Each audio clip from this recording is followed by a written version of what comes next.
Pengertian kapasitor. Kapasitor adalah peralatan listrik atau komponen elektronika yang digunakan untuk menyimpan energi listrik dalam waktu yang sangat singkat untuk dibebaskan kembali dengan cepat. Dalam bentuk sederhana, sebuah kapasitor terdiri dari dua keping logam yang dipisahkan oleh lapisan non-konduktor yang disebut elektrik. Kemampuan kapasitor dalam menyimpan energi disebut kapasitas atau kapasitansi yang dinyatakan dalam Farad atau F. Jenis-jenis kapasitor. Ada apa aja dan berapa sih jenis kapasitor? Yang pertama, ada kapasitor nilai tetap. Kapasitor jenis ini nilai kapasitansinya tidak bisa diubah dan umumnya terbuat dari bahan mika, kertas, atau keramik. Rang nilainya bisa berkisar dari satuan pikofarad hingga satuan terbesar yaitu farad. Cara pembacaan kode kapasitor ini sangat mudah, yaitu dengan cara melihat di badan komponen tersebut yang terdiri dari 3 angka, di mana angka pertama dan kedua adalah nilai, sedangkan digit ketiga adalah pengali atau banyaknya 0. Kapasitor fix juga ada beberapa jenis, yaitu yang A, ada kapasitor keramik. Bentuk biasanya bulat atau persegi 4, bahkan ada juga yang lonjong seperti elips dan tidak ada polaritasnya sehingga bisa dipasang bolak-balik. Untuk nilainya sendiri biasanya memiliki kapasitas yang kecil dari 1 pf atau picofarad sampai 0,1 mikrofarad. Namun rating tegangannya sangat rendah. B. Kapasitor polyester atau mylar. Pada jenis ini sesuai namanya, pada bahan isolatornya adalah terdiri dari polyester dan yang kebanyakan toleransinya berkisar 5-10. Dari bentuknya biasanya berbentuk kotak dan tidak ada polaritas plus atau min. Range nilainya juga cukup bervariasi, namun umumnya dalam kapasitas yang jelas dan penggunaan tegangannya rendah. Lalu C. Kapasitor mika. Sesuai namanya, bahan isolatornya menggunakan mika dan penggunaannya biasanya pada rangkaian RF frekuensi tinggi. Ini karena toleransinya yang rendah dan stabilitas yang tinggi serta ketahanan terhadap suhu yang sangat baik, dan yang terpenting biasa digunakan pada tegangan yang tinggi sehingga harganya juga pasti lumayan mahal. D. Kapasitor elektrolit. Kapasitor yang juga biasa disebut elko adalah jenis yang cukup banyak juga digunakan dan umumnya berbentuk tabung. Dalam pemasangan harus hati-hati karena memiliki polaritas plus dan min. Jika terbalik sangat fatal akibatnya karena bisa meledak. Nilai kapasitasnya juga biasanya besar dengan tegangan yang tinggi juga. Kapasitas bisa dengan range 0,47 UF hingga satuan farad. Bahan isolatornya adalah terdiri dari cairan elektrolit untuk menyimpan energi listrik yang kemudian dibungkus dengan aluminium. Lalu yang E, kapasitor kertas. Bahan isolatornya terdiri dari lapisan kertas yang dipadukan dengan lapisan aluminium untuk menyimpan muatan, dan biasanya nilai kapasitasnya berkisar 300 pf hingga 4 UF. Dengan kaki-kaki yang tidak ada polaritasnya sehingga tidak masalah jika terbalik.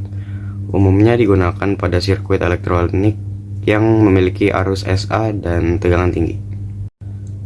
F. Kapasitor tantalum. Jenis tantalum banyak digunakan karena memberikan range kapasitas yang bervariasi serta toleransi yang baik sehingga banyak digunakan pada mainboard PC atau pada modul handphone maupun laptop. Maksud dari variabel adalah bisa diubah sesuai kebutuhan dan hanya terdapat 2 jenis kapasitor, yaitu Farco variabel kondensator dan trimmer. Keduanya memiliki kapasitansi yang rendah dan terdapat kontrol mekanik untuk bisa mengubah kapasitasnya yang tidak lebih dari 500 pf. Jenis variabel kapasitor banyak digunakan pada rangkaian LC yang berfungsi mengatur frekuensi seperti misalnya pada radio. Yang kedua, kapasitor nilai tidak tetap atau variabel. A. Farco variabel kondensator. Pada jenis ini terdapat poros untuk mengubah kapasitasnya.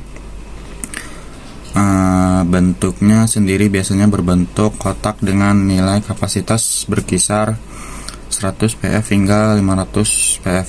Fungsi kapasitor ini banyak digunakan pada rangkaian RF misalnya pada radio. Yang B, trimer untuk mengubah kapasitansi pada trimer diperlukan obeng minus karena poros pengaturannya sangat kecil. Trimer terdiri dari dua pelat logam yang dikombinasikan dengan bahan mika. Cara kerja trimer adalah saat poros diputar akan mengubah jarak pelat sehingga kapasitansi berubah. Karena poros pengaturannya juga hanya bisa dilakukan dengan obeng minus, biasanya hanya diperuntukkan pada rangkaian fine tune saja atau sekali setting. Nilai maksimal jenis kapasitor ini hanya 100 pf saja. Dan selanjutnya fungsi kapasitor. Yang pertama berikut ini adalah beberapa fungsi daripada kapasitor dalam rangkaian elektronika, yaitu sebagai penyimpanan arus atau tegangan listrik, sebagai konduktor yang dapat melewatkan arus AC (alternating current), sebagai isolator yang menghambat arus DC yaitu direct current, sebagai filter dalam rangkaian power supply catu daya, sebagai kopling, sebagai pembangkit frekuensi dalam rangkaian osilator, sebagai penggeser fase, sebagai pemilih gelombang frekuensi. Kapasitor variabel yang digabungkan dengan spool antena dan osilator. Yang kedua, sebagai kopling antara rangkaian dengan rangkaian yang lain pada PS. Yang selanjutnya, kamu dapat mencari nilai kapasitasnya atau kapasitansi suatu kapasitor, yakni jumlah muatan listrik yang tersimpan untuk bentuk paling umum, yaitu keeping sejajar bersamaan kapasitansi dinotasikan dengan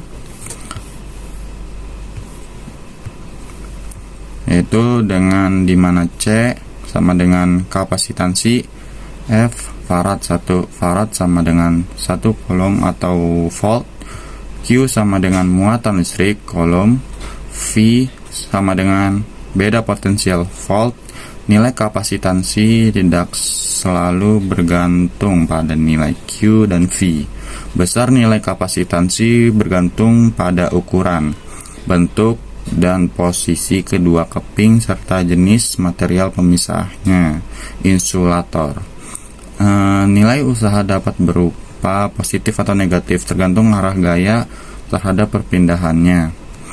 Untuk jenis keping sejajar, di mana keping sejajar memiliki luasan A dan dipisahkan dengan jarak D, dapat dinotasikan sebagai rumus, yaitu C sama dengan Q per V. Muatan sebelum disisipkan bahan penyekat Q dan 0 sama dengan muatan setelah disisipkan bahan penyekat Q dan B, sesuai prinsip bahwa muatan bersifat kekal. Beda potensialnya dinotasikan dengan rumus C sama dengan epsilon A per D, di mana A itu luasan penampang keping M2D. M2D itu jarak antar kepingnya. M dan E sama dengan permitivitas bahan penyekat, itu C kuadrat N M kuadrat. Kapasitor menyimpan energi dalam bentuk medan listrik. Besar energi W yang tersimpan pada rumus dapat dicari menggunakan rumus Q0 sama dengan QB. C0 V0 sama dengan CB kali VB. Lalu rumus selanjutnya. Rumus selanjutnya adalah di mana W sama dengan jumlah energi yang tersimpan dalam kapasitor dalam kurung Joule. Yaitu rumusnya adalah W sama dengan 1 per 2 setengah Q2 per C sama dengan setengah Q kali V sama dengan setengah C kali V pangkat 2. Oke, jadi di sini ada soal, yaitu soalnya pada suatu kapasitor mempunyai kapasitas yang besar yakni 0,6 mikrofarad dan bermuatan dengan baterai berkapasitas 25 volt. Maka berapakah besar muatan yang terdapat dalam kapasitor tersebut? Diketahui, ini diketahuinya, C sama dengan 0,6 mikrofarad sama dengan 6 kali 10 pangkat min 7 ya. Terus F-nya V sama dengan 25 volt dan ditanyakannya itu key. Oke. Oke, jadi di sini saya akan menjawab soal itu ya. Yaitu soal itu adalah supaya satu kapasitor mempunyai, nah ini kita cari dulu diketahuinya. Diketahuinya itu pertama ada kolomnya, yaitu C sama dengan ya 0,6 mikrofarad. Nah, ini kan 0,6 mikrofarad, kita ubah dulu ke farad, oke, menjadi 6 kali 10 pangkat min 7 farad. Oke. Nah, yang kedua itu yang kita ketahui itu V-nya ya. V-nya itu volt. Berarti V sama dengan 25 volt. Nah, 25 volt ini sudah kita tulis, yaitu sekarang kita ketahuinya ditanyanya ya. Nah, ditanyanya itu adalah key. Ditanyanya key. Nah, kita sekarang tinggal kita jawab aja. Yaitu rumus dari key itu pertama itu adalah C sama dengan Q per V. Nah, C Q per V ini C-nya kan tadi sudah kita ketemu ya, yaitu 6 kali 10 pangkat min 7 sama dengan, nah Q-nya belum ada nih. Q per V-nya udah ada kan, 25 ini. Nah, 25 ini kita tulis 25. Oke, sudah seperti ini. Sekarang kita pindah aja. Nah, kan tinggal kita pindah aja ya. Jadi itu Q-nya itu yang kita cari gitu. Q sama dengan, tinggal dibalik aja. Nah, jadi itu gini. 6 kali 10 pangkat min 7. Nah, seperti ini. Terus kita kali lagi sama 25. Nah, gitu ya. Ke 25 sama dengan, nah sama dengan kita hitung aja 150 dikali, nah ini kita kali 10 pangkat min 7 sama dengan, nah ini bisa kita sederhanakan ya menjadi 1,5 dikali 10 pangkat min 5. Nah, jadi seperti ini cara mencari Q ya. Jadi sudah seperti itu saja jawaban saya. Kurangnya mohon maaf. Wassalamualaikum warahmatullahi wabarakatuh.